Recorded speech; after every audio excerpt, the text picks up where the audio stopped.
He walked everywhere, to work, to shop, to visit loved ones. According to DeAndre Moss's family, the young man from Natchitoches with special needs never sat still.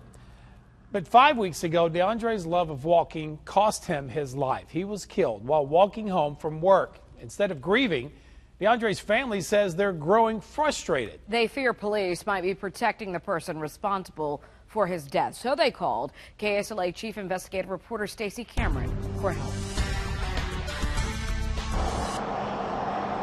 Along a stretch of Highway 6 in the city of Natchitoches, at a few minutes past 10 o'clock on the night of October 4th, 911, where's your emergency? a horrible accident. Yeah, I need an ambulance on Highway 6 going toward 49, right across the street from the State Farm building. DeAndre Moss, a 23-year-old man with special needs, walking home from work at Wendy's, is struck by a car I got a hit and run. Whoever hit him kept going. and left bleeding on the side of the highway. He's down here laying down. He's hemorrhaging real bad. That voice you hear on the 911 call DeAndre, come on, baby. is DeAndre's uncle, Ronald Cross. He witnessed the accident, staying with Moss until an ambulance arrived. He was one of my kids. He was one of my kids. Katie Cross is DeAndre's aunt. She says her husband, Ronald, called her as soon as first responders got on scene. He said, Katie, the first call I got, Katie, the car just swept him off his feet. He said it just kept going. No braking, no nothing. It just kept going. Fighting for his life, Katie says DeAndre was airlifted to a Shreveport hospital where he died the next day. I feel like I went to sleep and I must have hit my head or something. And in this dream, it's telling me he's gone, but I'm trying to walk and get there, you know, and get to the end so that he can meet me and saying, Katie, I'm right here. According to this crash report, a 17-year-old girl, Allyrica Winder, drove the car that hit and killed DeAndre.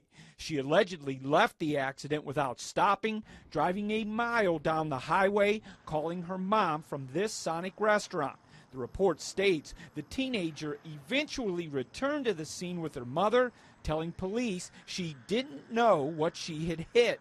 While the responding officer described the accident as a hit-and-run crash, police didn't arrest the young woman or even give her a ticket. He lost his life.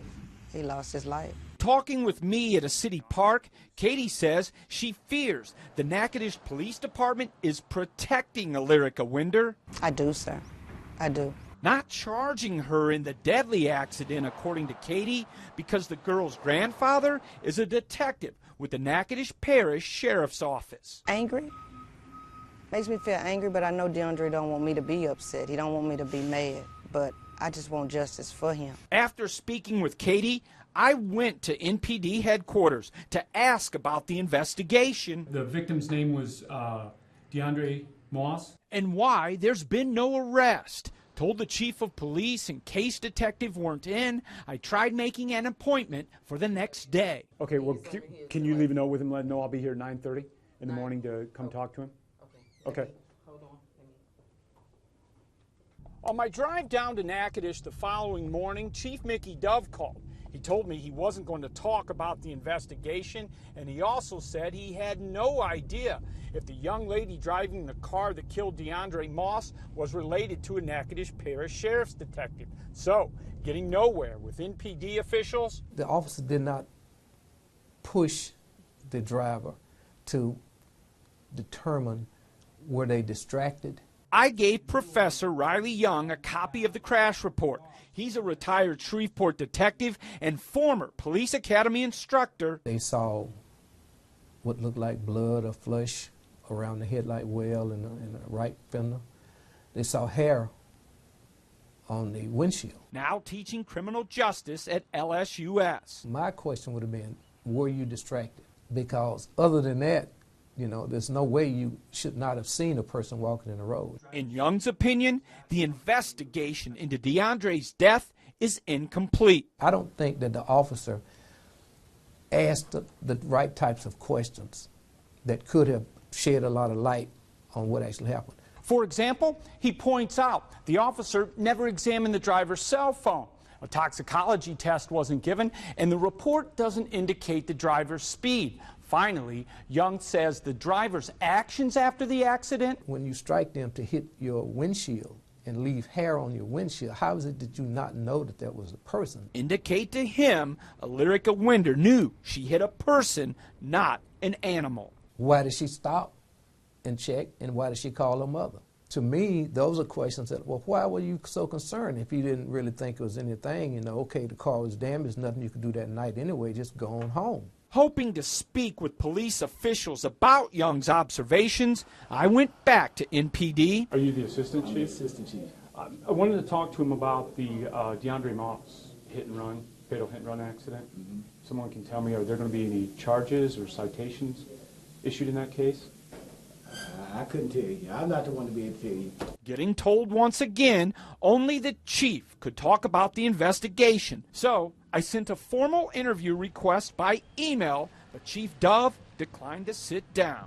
How did this take place? Still grieving DeAndre's passing, feeling NPD is burying the truth, Katie Cross says her last hope now is to pray some other law enforcement agency picks up the investigation and gets justice for DeAndre. We can never truly put this behind us, but I want to know that he's sitting up there looking down and said my auntie did everything it was for me.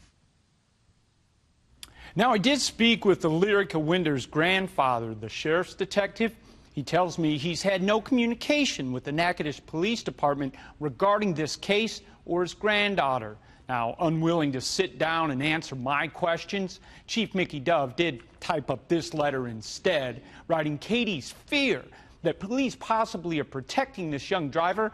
He calls that a preposterous conclusion. He also wrote his department inadvertently overlooked, issuing a press release to update us and the folks of Natchitoches that DeAndre died in that hit-and-run accident. Now, not to be overlooked is the fact that Katie Moss tells me last week her family filed a wrongful death lawsuit. I'll let you know what happens. I'm Chief Investigative Reporter Stacey Cameron.